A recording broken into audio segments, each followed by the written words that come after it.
You're listening to TG1F, an F1 podcast with Kate and Nicole. We're your hosts. I'm Kate. And I'm Nicole. And this is our show where, you know what? Let's do something a little different. Welcome to TG1F's Read an F1 Romance Novel Month. F1 romance, author interviews, book recommendations, oh my. Join us for a month-long celebration of F1 romance authors and the stories that get our hearts racing. Because while F1 drivers are filling their shelves with trophies, we're filling yours with F1 romance novels. Who are we talking to today, Kate? Turn the page and find out. Thank you so much for joining us, and we are excited because your very first F1 romance novel is coming out in October, which is so exciting. So tell us about Double Apex. Can you give us kind of an elevator pitch of the plot, anything that people can get excited about? Sure. Yeah. So it's the first in a 3-book series, the Front Runner series. And my recent background is in mathematics and before that journalism. So the books that I write tend to be like STEM focused, and I'm a longtime F1 fan for 30 years now. And so I was just really excited to write a book set in that, really high stakes, glamorous, exciting world. It seems like the perfect cauldron for like brewing up romance and all that. This first book is about Phaedra, who's a race engineer. She's our female main character.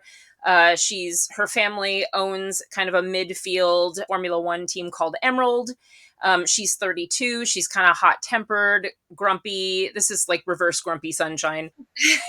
She's like much better with data than people. And her team signs this Romanian rising star driver, Cosmin, and they don't get along. And he's kind of the classic, cocky playboy with a secret heart of gold kind of thing. And they're sort of enemies to lovers, sparks, ignite something between them. They have a little, I guess, an oopsie on a boat in Barcelona, which ends up turning into a sort of secret arrangement of co-worker benefits to improve their communication over the radio and as teammates. So that's how it starts up. It's it's enemies to lovers. It's a mild reverse age gap. She's 32, he's 27.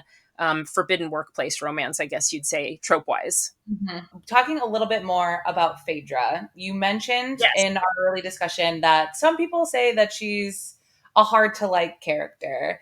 Now, as someone who is #1 Nesta fan from the ACOTAR series, I love an unlikable character.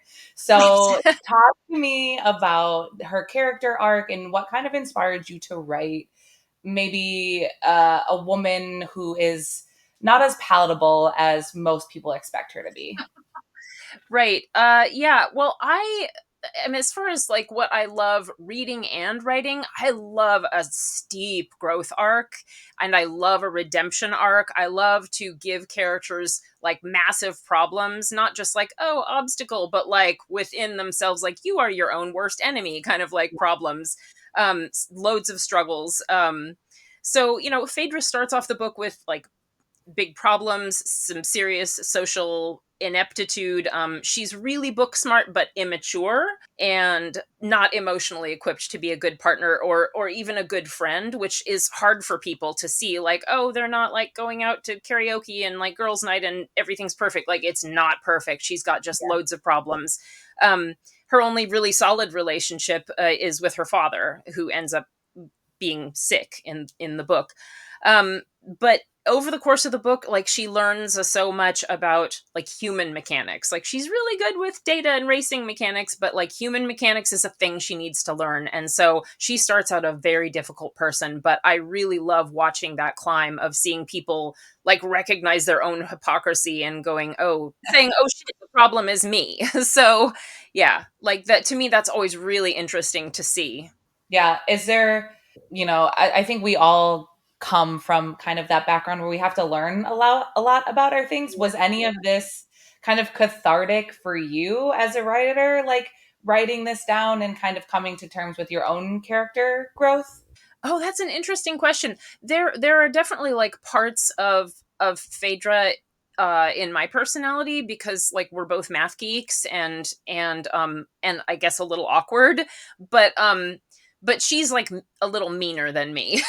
Like I'll always like hold back and like not say the mean thing, and she's just, which I guess is cathartic in its way, like having the character who's like, oh, I'm gonna have her say that thing that I would never say, and like, oh wow, Yeah. that felt great.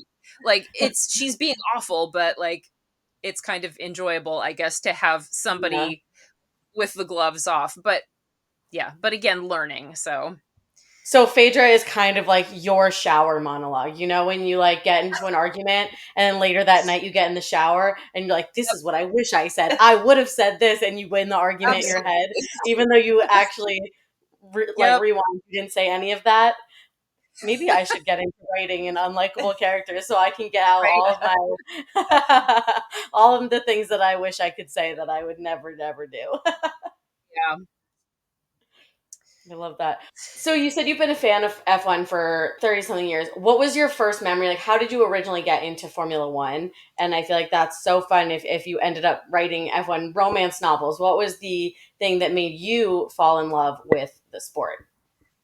Well, I fell for F1 in 1994, and that was when my husband and I moved in together because he was a fan, like a lifelong fan. Like he went to Monaco, the Grand Prix, saw that in 1976 when he was just a kid, Wow. and so he brought that to me, and I think I was just really drawn to the combination of strategy and engineering because, like, I'm a math geek, so like I loved that, and it was just so easy to like fall into all these tiny details because, like, I love research and data, and so looking into all of the stats and stuff about drivers and about the cars and about tracks and everything, it was really easy to fall down that rabbit hole. And then the personalities like completely sold me. Like my first favorite driver in the mid 90s was Damon Hill, and I'm still just such a huge fan of him. I adore Damon Hill. So Amazing. I love that. It's so interesting. I love to hear about how people fall in love with the sport, and especially people that then take the love of the sport and decide to imbue romance into it. It's very kind of a full circle moment.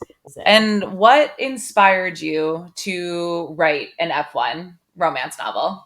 I've just been such a longtime fan. It just seemed like the perfect intersection of all of the things I love. Lots of opportunity for tempers flaring, and because I'm a STEM nerd, like lots of opportunity for that kind of like technical Totally. accuracy stuff, which I love having all that in there.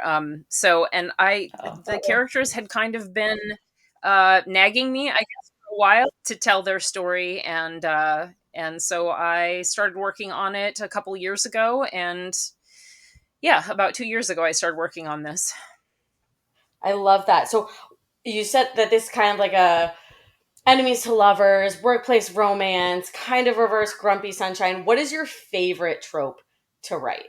I mean, I really love enemies to lovers, and I also like age gap, like all sorts of age gap, because in both of those dynamic there's such great tension and need for understanding. So it's always interesting to see that turning point where the characters start to go, maybe you're not so bad. So it's yeah. So those are two that I really enjoy writing, and And anything STEM. Is Yeah. there any sort of character or trope that you haven't written about before that is kind of in the back of your mind? Like, I would really like to bring something like this to life that you just haven't yet. I think I have a second chance romance in me somewhere. Like there are Ooh. little stories that keep. I make a lot of note for a second chance romance that I'm kind of putting together, just adding notes to it as I go. But that'll have to wait until after the front runners books because Mhm. they already have their plots mapped out and Okay. all of those the parts of the story. But the next one after that, I think it's going to be second chance. is there, kind of going back to the F1 space of it all, where, and I know you don't have to answer this, but was there a driver that kind of, you were like, they would make a really good main character? Like, I have to kind of emulate their personality in my book. There actually is not any model for for Cosmin's character at all. I mean, I kind of cut him from whole cloth. It's not that I had a particular driver that I was fond of, that I wanted to do a fictional version of. I mean, I like all sorts of different traits and quirks in tons of different drivers, but Cosmin was just kind of like already his own person, sort of whispering in my ear. So thank you. Amazing. Now, for the Frontrunner series, is it going to be a different set of characters each time? Or are we going to follow these two main characters Yes. throughout the entire series? Yeah, it's different characters every time, but it's the same world and it's Okay, still based around the Emerald F1 team. Great. So, yeah, book two is actually focused on the team principal of who you'll meet in Ooh. book one. Because I think team principals have really become such characters, with like Drive to yeah. Survive, like they have these big personalities and we really get to know them. And it's like, well, what the hell do they actually like do? And so I just really was, it was exciting getting into that world and going deeper with that character. So we've got a team principal and a journalist in book two. And then book three is another driver from Emerald, who is the first female driver with Ooh. Emerald. So, and she also appears in books one and two. So everybody's kind of like interrelated. Love I that. love that. So the first book in the series comes out in October, which is so Yes. exciting. It's coming up. So for everyone listening, if you haven't gone and pre-ordered or pre-saved, do that now because you're not going to want to miss it. When can we expect the other two? And I'm like already getting ahead of myself. The first one's not even out, and I'm like, when can I get my hands on book two? Well, I think the publication date for book two will be June of next year. Okay. Uh, yeah, so June of 25, and then book three will be, I believe, February of 26. Okay. The books are all going to be about 8 months apart, so you don't even have to wait a full year. Cool. Perfect. I That's perfect news for me because once I'm hooked on a book, I'm like, I have to keep going. I have to know what happens next. I want more. Yeah. So that's great news. Okay, so we're gonna get into a rapid fire round. Ooh, Just okay. just some fun questions. So number one, currently on the F1 grid, who is your favorite team and who is your favorite driver? Okay. I don't have just one favorite team. I have a couple, but I really love Ferrari, I love Mercedes, I love McLaren, and actually I still have a huge soft spot for Williams. I mean, James Vowles is just an absolute treasure. Yes. How So, could you not? those are the pool of favorite teams. Great. And are all those drivers your pool of favorite drivers as well? I probably do have a number one favorite driver, which is Lewis Hamilton. I think he's fabulous. I love his support of women and the F1 Academy, especially his outspokenness about like diversity in the sport and animal rights and stuff like that. I just think that he's like simultaneously such a really intense and passionate person, but also just really calm. So Yeah. Yes, absolutely. What is your favorite non F1 book or series at the moment?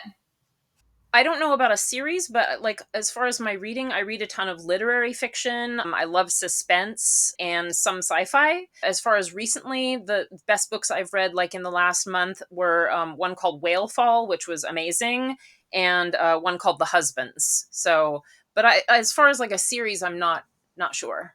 I read a little of everything. So Love that. Love that.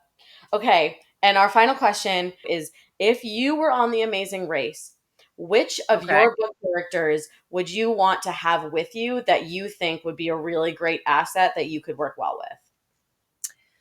I would have to choose Cosmin, my main character in Double Apex, because he is really good with people.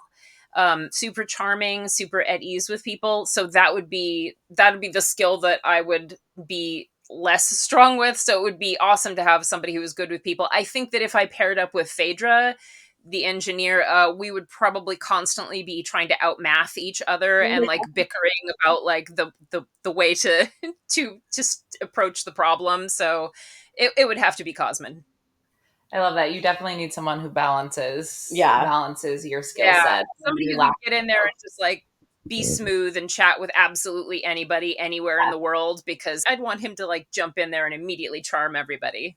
I mean, that's a good skill because sometimes they schmooze the airline workers and they Right? say, Yeah. "Oh, this other team I'm trying to win a competition, I need you to bump them and put us on the flight instead. And sometimes they do that. So if you have a good charmer, if you have a people person, a schmoozer, that is a huge advantage.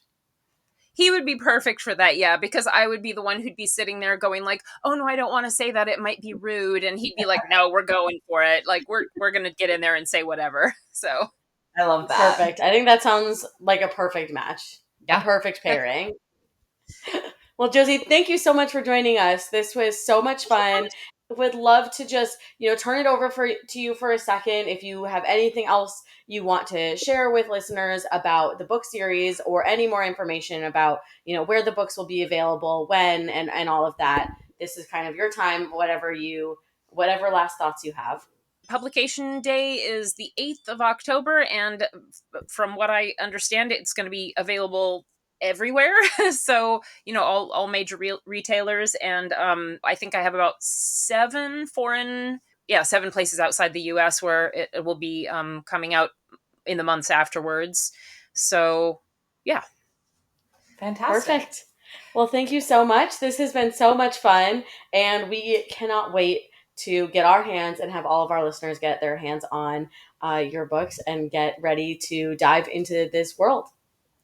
I'm having such a wonderful time writing the books. I'm just very excited for all of this, and thank you so much for having me, because I'm a huge fan. So amazing. Well, it goes both ways. I know we're going to be a huge fan of your work as well. So thank you so much. And we'll see you soon. Awesome. All right. Thank you. Thanks so much for listening to this episode of TG1F, an F1 podcast with Kate and Nicole. If you like what you heard, don't miss out on the fun between episodes. Keep up with the chaos on Instagram at 2girls1formula. That's spelled out TWO girls numerical 1 formula. And check out our website, 2girls1formula.com, to shop cute fan-made F1 merch. See you next week. But like we said, in the meantime, we'll see you on the internet.